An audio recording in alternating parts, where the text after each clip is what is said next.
I appreciate you having me. I hope you guys had a good weekend. It was definitely a busy one for the Trump administration. On Friday, the president signed several proclamations ahead of the start of the new month.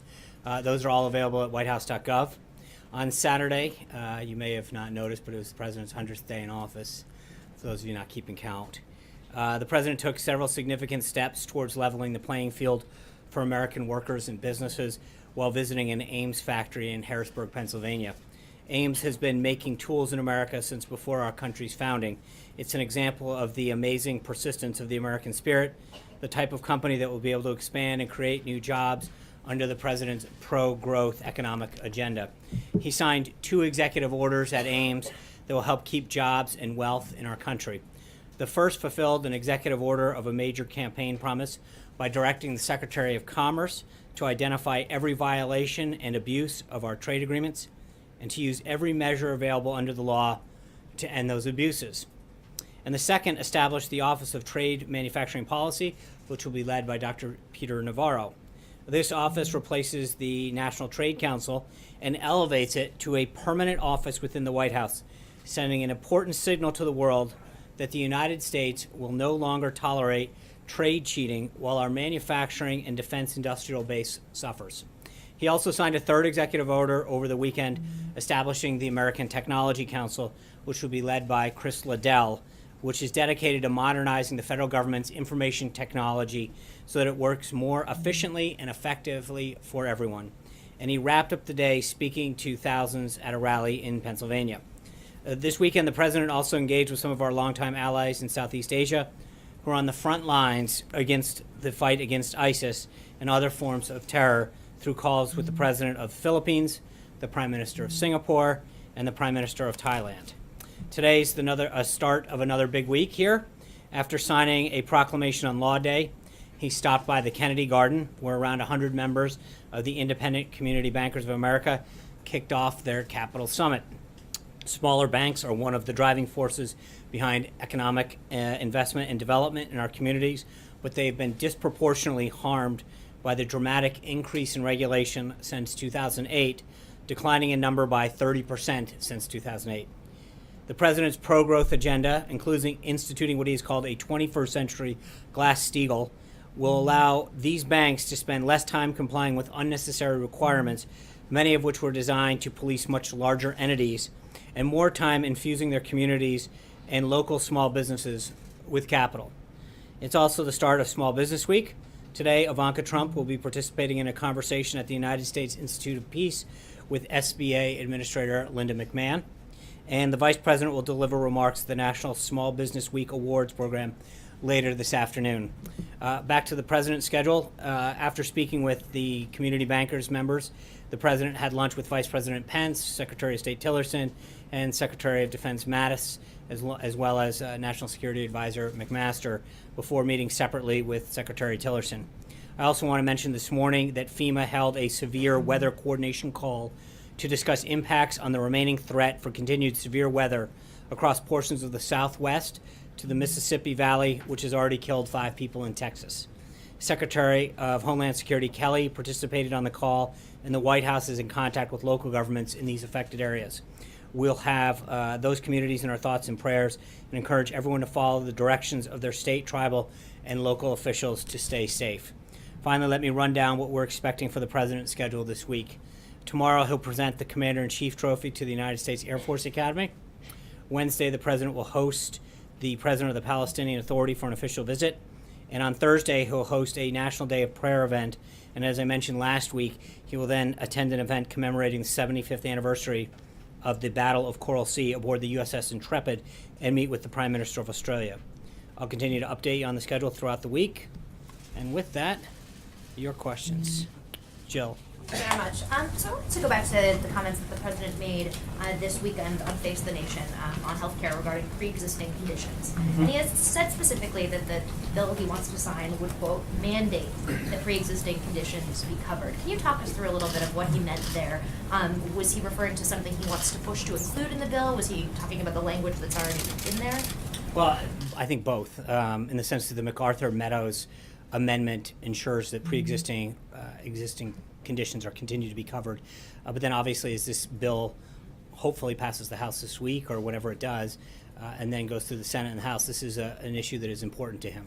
How does he ensure, though, that those people actually are treated affordably? I mean, there was an estimate from AARP that if you were looking just at the high-risk pools, the premiums can be as high as over $25,000 for somebody. What is he doing to ensure that doesn't happen? So there's two things, and I think he mentioned in the same interview that, just to be clear, right now under Obamacare, as it collapses on its own weight, people who have pre-existing conditions are really the most vulnerable, because if you have an insurance system that no longer is able to provide care to those who need it, then I think we've talked about this before, you have a card without coverage.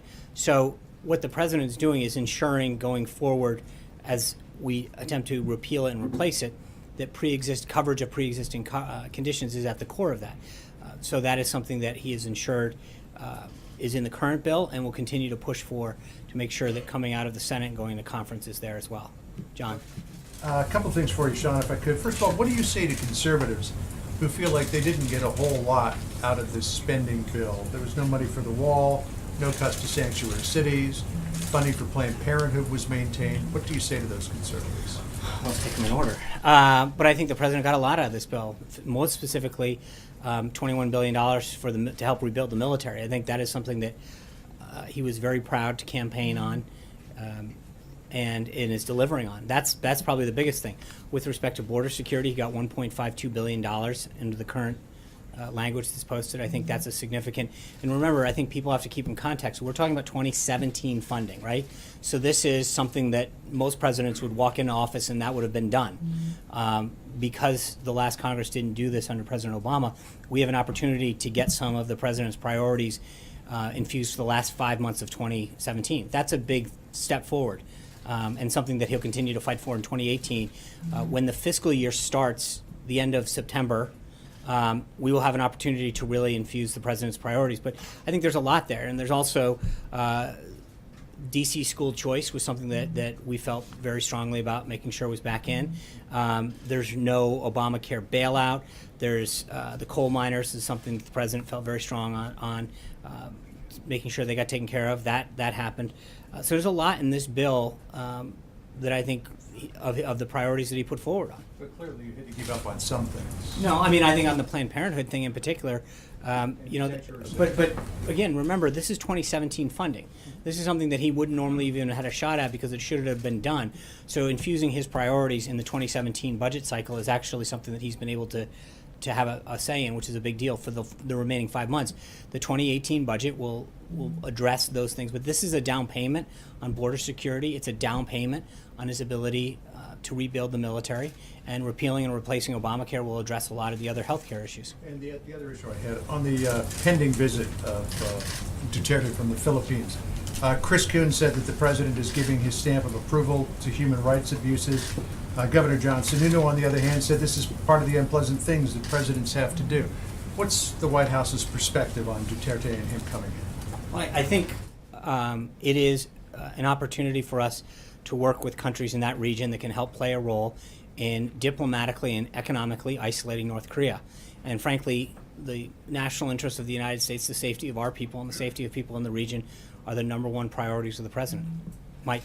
I wanted to ask you about tax deductions. The White House has talked a little bit about that as a way to curb big tax breaks for the rich.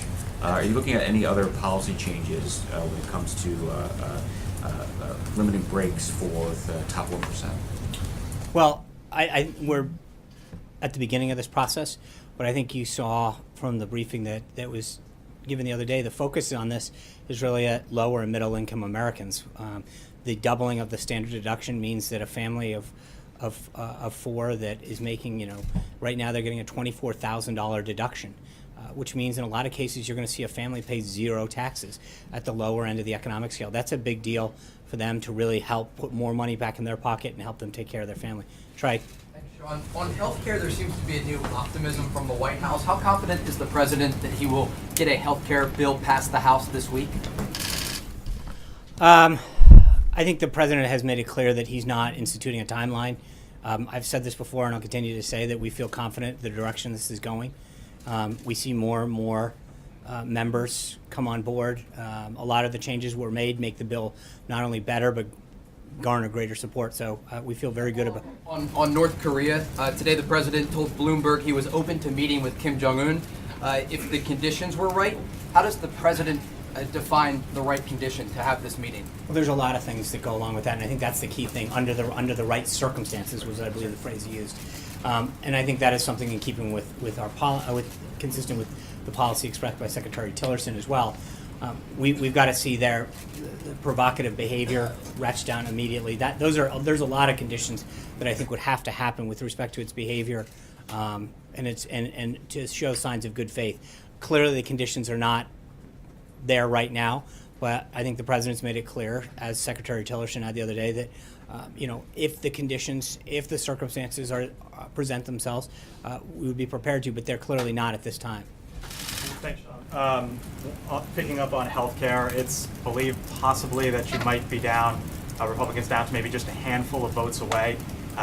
Here we are at 2 o'clock Monday afternoon. Is this the closest that you think you've gotten? I know you don't want to talk about timelines, but is this as close to maybe getting to that magic 216 number that you've talked about? Well, sure. We're not going to. Once we get 216, we'll stop counting, and I think the speaker gets that. But as I mentioned to Trey, we're getting closer and closer every day.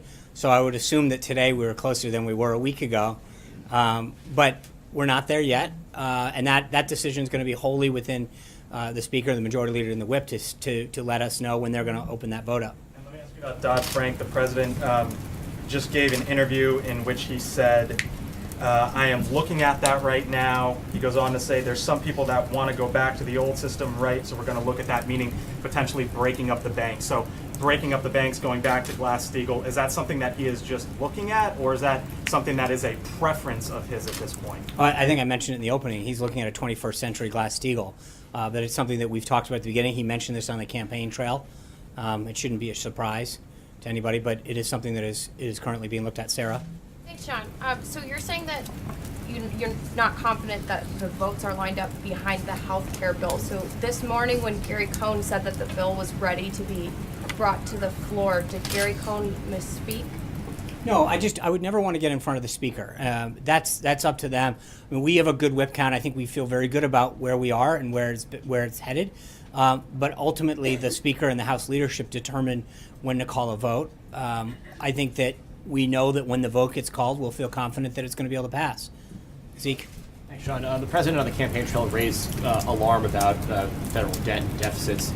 This spending bill for the next, to get us through the end of the fiscal year doesn't include any of the offsets really that the president requested in this year's budget. Is the president, will the president sign this agreement that does increase the federal deficit? I think we got a number of the president's priorities included in the CR. When we are at the final point, the president will make a decision. But right now, he's pleased to see the plus up for the military. He's pleased to see a down payment on border security. He's pleased about the DC opportunity scholarships. There's a lot that he's pleased in, and I think, again, as I mentioned to John, we're getting a shot at the 2017 funding, which should have been done last year. So You called for keeping that balance, essentially. I understand that, and I think that obviously, this is something that required 60 votes in the Senate. We couldn't have our entire way on this, but we're 5 months away from having a 2018 budget, and I think the president's priorities will be reflected much more in that. Annie? Just a question for you made comments when asked about French freedom. You said that journalists are not exempt from assassination. Did the president know about those comments and about his record of human rights abuses when he extended the invitation for him to visit the White House? The president gets fully briefed on the leaders that he's speaking to, obviously, but the number one concern of this president is to make sure that we do everything we can to protect our people, and specifically to economically and diplomatically isolate North Korea. And I think when you look at what he is doing in terms of building that coalition of countries in that region to do it, I think this is hopefully going to have. Well, he knows. Yeah, I'm not going to tell you every single thing that's in his brief, but he's well aware of when he speaks with a leader. He gets briefed on a lot about what they're doing, what they've done. That's all part of the brief. Mara. Question just about the future of Sebastian Gorka. Can you tell us why he's leaving the White House? There's no personnel announcement at the time. I have no belief that he is currently leaving the White House. So there's nothing to update you on with respect to that, and we wouldn't comment on personnel matters at this time. Mara. John, I have a healthcare and an Israel question on healthcare. When the president talks about a guarantee for pre-existing conditions, current law says insurance companies have to sell to people with pre-existing conditions, and they can't charge them more than someone else in that area. Is that the guarantee that the president wants? So the bill does not remove Obamacare's guaranteed issue requirement. Right. That's it. What about the community? And on the community ratings, the bill would allow states to waive Obamacare's community rating requirement if certain conditions designated to preserve access to coverage from people with pre-existing conditions are met. And there are reduced average premiums, increased enrollment, stabilize the market, stabilize premiums for those with pre-existing. The bottom line is to try to give the states flexibility to actually get that premium down. Right, but people with pre-existing conditions would continue to get access, but not at the same price as other people. Well, the idea is actually they would create a high-risk pool. The idea is actually to create a system where it gets the premium down for them as well. High-risk pools could still charge them much more. No, but you can't keep saying, you're right. When I say the whole goal of this is to give the states the flexibility to get lower premiums. That's the goal all around, is to make sure that the system that we employ gets it down. John Gizzi. Wait, I'm sorry. Sorry about that. Thank problem. you, Sean. The president turned to Bibi Netanyahu at that press conference and famously said settlements are not helpful. Israel is going to build 15,000 new homes in East Jerusalem. Does he think that Netanyahu is snubbing him? We're going to have a conversation. I'm sure that we'll continue to have conversations with the prime minister, and so Is he aware of that? I'm not going to. That'll be something that the president will continue to discuss. John. Thank you. Oh, we'll do two Johns. All right. Let me go first, Chuck. All right, sound good? It's quite a negotiation. we may need you. From the art of the deal. John. Thank you, Sean. I wanted to ask about some news the president made this morning in an interview that he conducted with Bloomberg.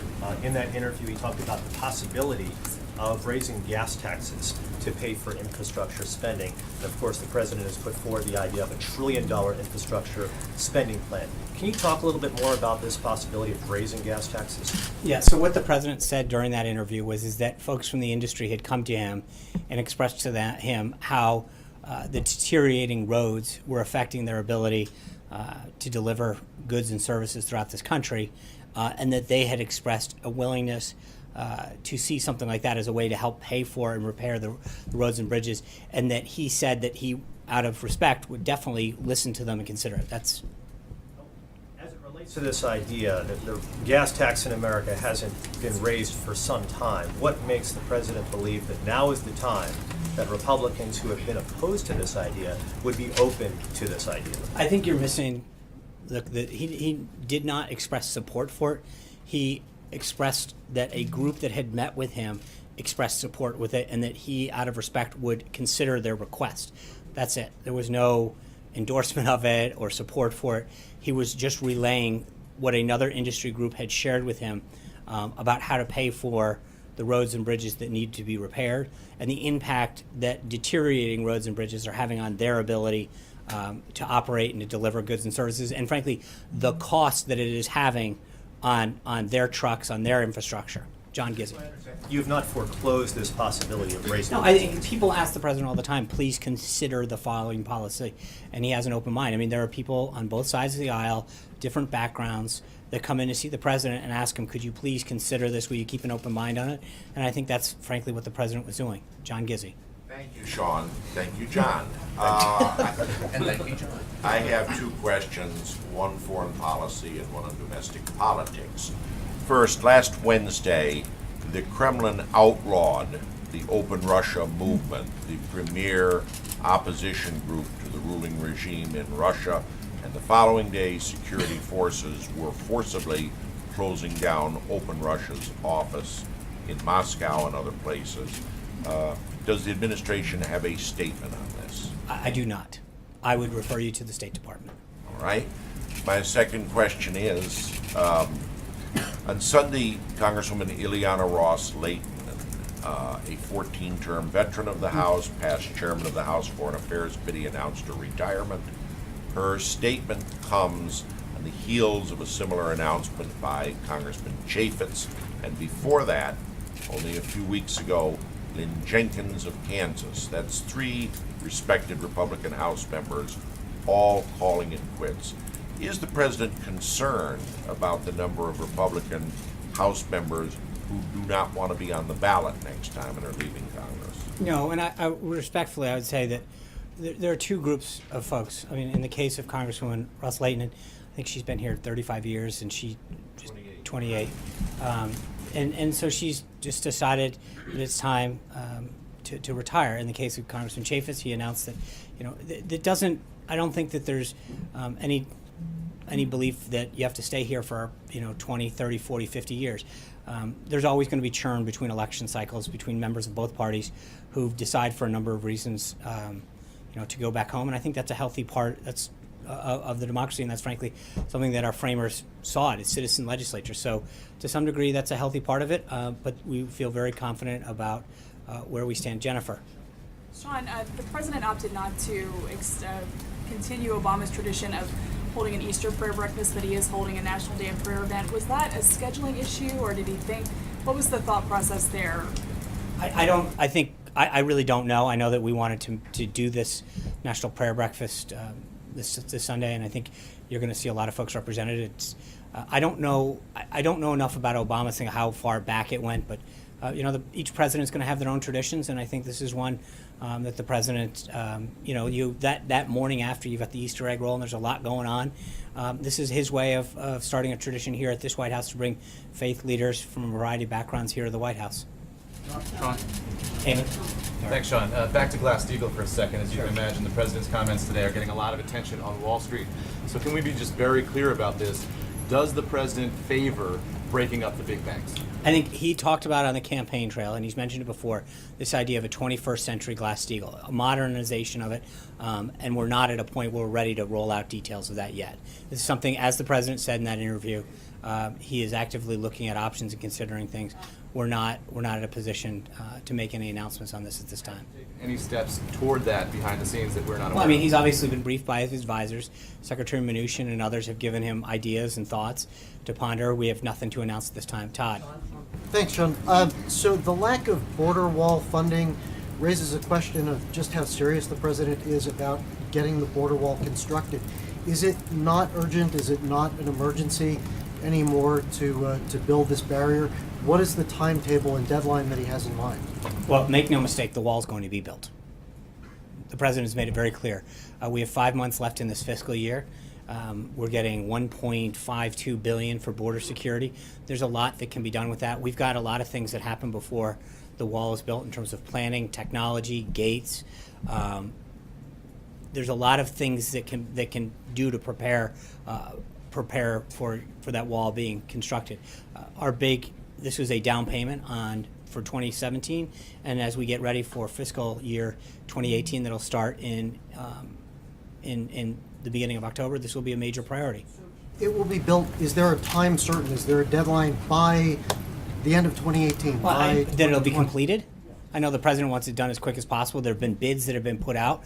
Part of what the Homeland Security Department is reviewing now, or not just the cost, but the timetable for a lot of that. So as we move through the planning phase, that's definitely going to be part of the consideration. But obviously the president wants it done as soon as possible. Jonathan. Coming back to North Korea, the president didn't just say that he would be open to meeting with Kim Jong-un under the right circumstances. He said he would be honored to meet with him. This is somebody who has starved his own people, somebody that has threatened to destroy the United States. Just last week he put out a video showing the Capitol getting destroyed by North Korean fighters. How could he be honored to meet with Kim Jong-un?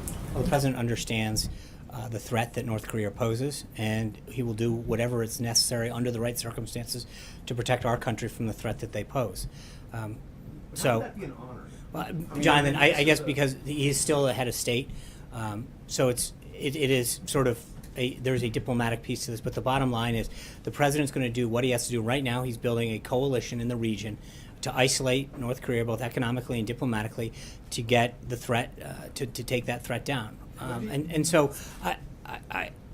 But that is his number one priority right now, is protecting this country and our people. What did he mean when he called him one smart cookie, or a pretty smart cookie? Well, I think his point was he went over this in the interview, that he assumed power at a young age when his father passed away, and there was a lot of potential threats that could have come his way, and he's obviously managed to lead a country forward, despite the obvious concerns that we and so many other people have.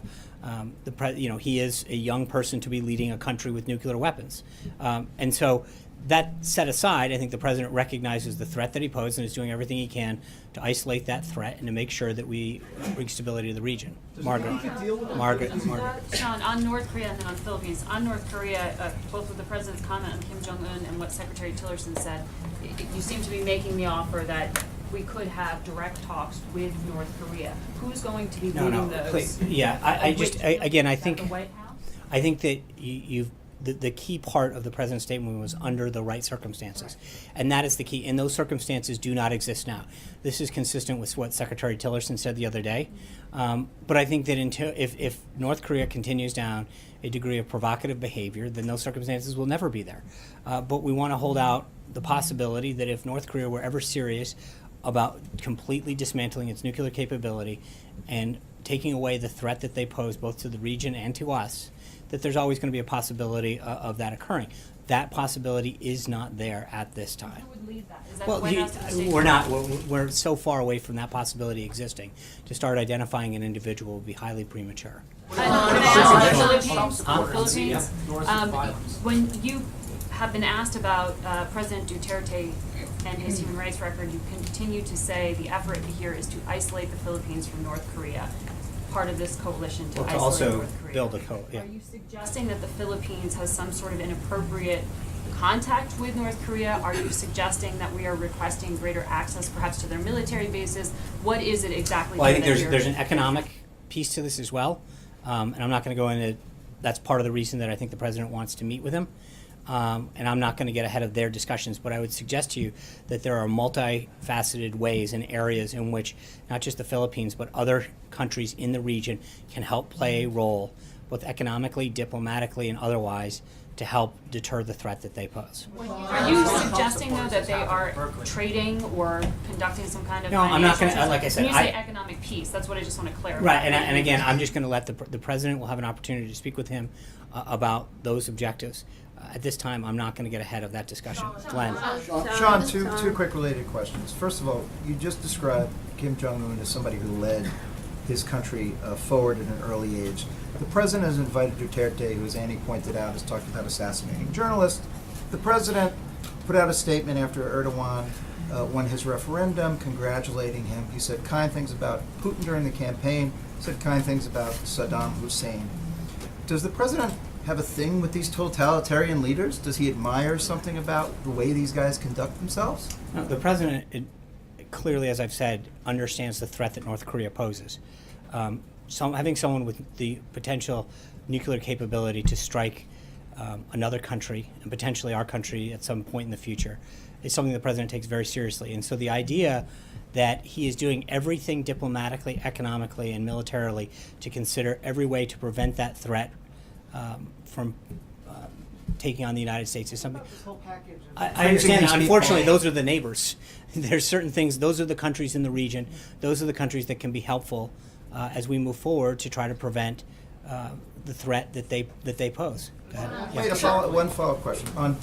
On Sunday, Chief of Staff Priebus, talking to this gentleman right here, said, with respect to the libel laws and the First Amendment, quote, talking about news outlets that printed false articles, quote, I think it's something that we've looked at. How that gets executed or whether that goes anywhere is a different story. Is that a project that is currently being worked on by the counsel's office? Can you just tell me the status of that? Who is pursuing that? I think the Chief of Staff made it very clear that that is something that is being looked into substantively and then both logistically how it would happen. But that's nothing new. It's something the president talked about on the campaign trail. Is the council actually investigating I this? will not go into, but I just tell you that it's Sean, two questions. One on, just to clarify on North Korea, were those conditions that you laid out to the earlier question, are those the conditions that would have to be met before there was any meeting, i.e. that North Korea would have to agree to totally disarm its nuclear program, stop threatening their neighbors? Are those the conditions? I think those are some of the conditions. There's going to be a whole host of ones that we determine, that the State Department determines in consultation with the president that have to be met. As I mentioned, we are so early into this process that I don't see this happening anytime soon. But I think that, as the president, like I said, under the right circumstances, those circumstances aren't present today, and there would have to be significant change for that to even be a possibility. Okay, and a question on a separate subject. The chief executives of United Airlines will be on the Hill tomorrow. Is the president at all, does the president think that Congress should pass any laws after the incident last month where the passenger was dragged off? Should there be more done to protect passengers on airplanes from those type of incidents? I think there's two things. One is I think the industries probably need to, and have said that they've taken a look at how they're handling a number of issues within that, both in terms of compensation, how they're handling passengers who are on planes. So there's an industry component, and then I'll leave it up to Congress to decide whether or not it's appropriate to address it legislatively. Once there was a piece of legislation, then we could, we would have an opportunity to weigh in that. Cecilia. So I would ask you to clarify something else the president said. He said, "I don't stand by anything." How is the American public supposed to digest that, supposed to trust what the president says when he himself says of his own comments, "I don't stand by anything"? What are you referring to? It's in the CBS interview with John Dickerson in the Oval Office. I need the more context. It was about wiretapping. He was asked to, if he still believes President Obama is a bad or evil guy. Do you still stand by those comments? And the president said, "I don't stand by anything." No, that was a long back and forth exchange, and that's why I'm asking for the context. But I think the point is he clearly stands by that. That's something that he made very clear if you look at the entire back and forth. Sean, two questions on the Philippines. First, is President Trump comfortable with the leader's support of extrajudicial killings of drug users in the country? Obviously, there's a human rights component that goes into all of this. And so it's a balance. We want to make sure that our country, our people are protected. This isn't a simple yes or no kind of situation. You've got a country in North Korea that possesses a nuclear weapon and is looking for the appropriate delivery system to potentially do harm. I think the president recognizes that the number one priority is the protection of our people, the safety of our people, and the safety of the people in the region. And so it's not just a question of either or. It's a question of priorities and balance. There's a lot that the president talks to these leaders in private about. And I think you saw that case in Egypt, where sometimes that kind of diplomacy, privately talking about them and building a relationship, can achieve results, not just for our people, but for their people, and discussing how the human rights issues. But I think that it would be a mistake to assume that the president, because we don't put out statements publicly chastising leaders at every call, means that the president's not. Hold on. Let me answer the question. I think the president understands the value of it, but he understands the balance. And the reason that the president is building an effective coalition and is getting results around the globe and reasserting America's place is because he understands the type of diplomacy and the type of negotiating and the type of deal making that actually gets real results for our country. So I think it's not a balancing. It's a balancing act, but the president's getting real results. Cheryl. Second question, if you don't mind. Okay. Looking at, there are three open patents with the Philippines government. One from Trump trying to get Trump patented, two from Ivanka Trump for her clothing line. How do you respond to concerns about potential conflicts of interest with the leader of the Philippines? I think the president and Ivanka have done everything in compliance, made it very clear, and I would refer you to the Trump Organization. Cheryl.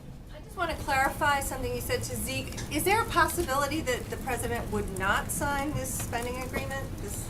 He's very pleased with the priorities, but I just want to, let's wait till it's presented to him. But he is obviously very pleased with how his priorities were addressed in the CR, and I have every expectation that he would sign it. But let's wait till it's on his desk. Are you still on track to issue the full fiscal year 18 budget?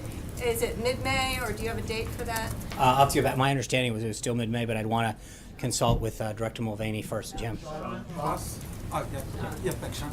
I just want to first ask, what's your expectation and what's your hope for the meeting with President Abbas on Wednesday?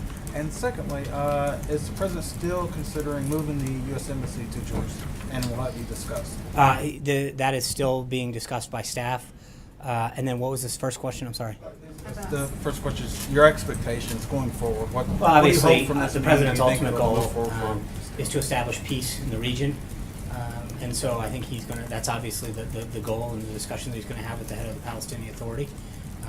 but there's, that's going to be a relationship that he continues to work on and build, with the ultimate goal that that there's peace in that region between Israel and the Palestinian Authority. Alexis. I follow up on infrastructure. The president has been talking about a major infrastructure package for more than a year in the campaign, but it doesn't seem very clear right now what the mechanism is for the construction of whatever it is that he wants to push forward. He talked about maybe attaching it to the reconciliation package for healthcare. He talked about maybe doing that with the tax package. Can you update us on, is that still very preliminary in its invention? Does he have clear ideas? And what's the mechanism and timing to get that done? I think he does. He's been working on that with his both economic and policy team. But this week we're a little busy with the CR and healthcare. He laid out the tax package last week, but it is clearly still up there on the priority list. Let's get through this week, and then hopefully have some additional details moving forward. But he has been very clear that that infrastructure package is something that he wants to get done and get moving. This year, yeah, oh, absolutely. And it's just a question of when he wants to announce it. But I think for this week, we're pretty focused on getting the government funded for the last 5 months of 2017 and getting health care done as soon as we can. So with that, I'll see you guys tomorrow. Have a great day. Thank you. What about Favor the film. What about the promise about civil war?